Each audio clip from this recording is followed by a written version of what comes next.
What can you do with just $500 and an empty room? This, my very own electronics workshop. I call it the Xiagao Lab.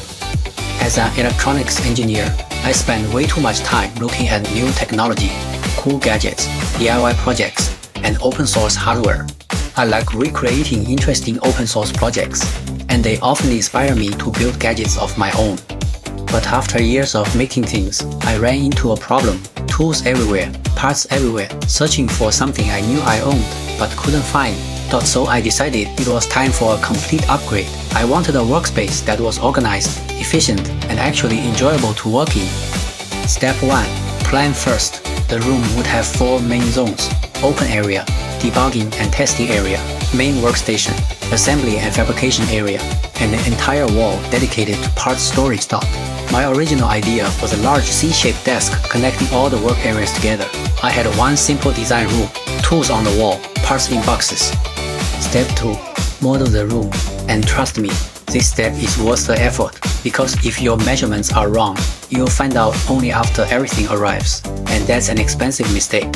So I carefully measured the room and built a 3D model of the entire space. Step 3. Model all the devices and assemble them: a desktop, a office chair, 2 shelves, even adding a virtual person to make sure everything was the right height. I found pegboards online, modeled them to size, and installed them on all walls. Then came the most expensive part of the entire project: the storage wall. I spent hours searching for storage bins online. I wanted enough storage to organize every resistor, screw, connector, sensor, and random component I'd collected over the years. Building an entire wall of storage turns out to be surprisingly expensive.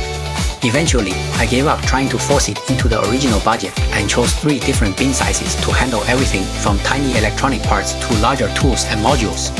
For the storage system, I used adjustable metal shelving hardware commonly found in retail display systems. Then I had custom wooden panels made to fit the design. Once the model was finished, it was time to order everything. I double-checked every measurement, sent the drawings to the suppliers, placed the orders, and waited. Another problem appeared. The giant C-shaped desktop couldn't be manufactured as a single pieces, so I redesigned it and split it into 3 sections. Problem solved. Next came installation. Honestly, finding a good installer was harder than expected. I eventually found someone experienced in cabinet installation and carefully explained every detail before the work started. Unfortunately, I was so busy dealing with issues during the installation that I hardly filmed anything.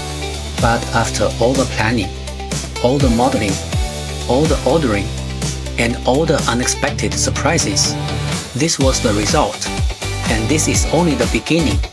Over time, I'll continue adding more tools, equipment, and materials. Because we're living in an incredible time. Today, with AI as a tool, one person can accomplish things that once required an entire team. And in this workshop, I'm going to see just how far that can go.